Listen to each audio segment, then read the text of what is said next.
এইটো গুৱাহাটী ইণ্টাৰনেশ্যনেল এয়াৰপৰ্টৰ ভিতৰচৰা হয়। ইমান ধুনীয়াকৈ সজাই থোৱা আছে নহয়। কাজিৰঙাৰ গড়কেইটা ধুনীয়াকৈ সজাই থোৱা আছে। ইমান ভাল লাগিলে। এইটো ক'ভিডৰ সময়ত যেতিয়া খুলিছিলে প্ৰথম ফ্লাইট মানে চলিবলৈ ধৰিছিলে, তেতিয়া আমি গুৱাহাটী অসম গৈছিলোঁ। অসম গৈ ঘূৰি অহাৰ সময়ত এয়া জাপিবিলাক, অসমৰ জাপি ইমান ধুনীয়া লাগিছে নহয়।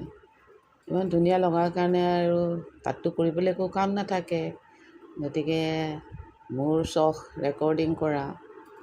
ইমান ধুনীয়া লগা দেখি মই অলপ ৰেকৰ্ডিং কৰি ৰাখিলোঁ। ইমান যে মানে মানুহো তেতিয়া বহুত কম আহিছিলে।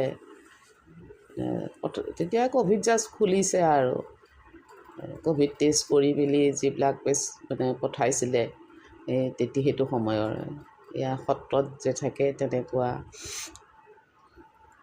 বেছি মানুহ দুনুহ নাই, কম মানুহ তেতিয়া যাতায়ত কৰিছিলে। মানে ভয়ে মানুহবিলাক ইমাৰ্জেঞ্চি যিবিলাক ক'ৰবাত যাবই লাগে তেনেকুৱা অৱস্থাত একদম খালী এয়াৰপৰ্ট।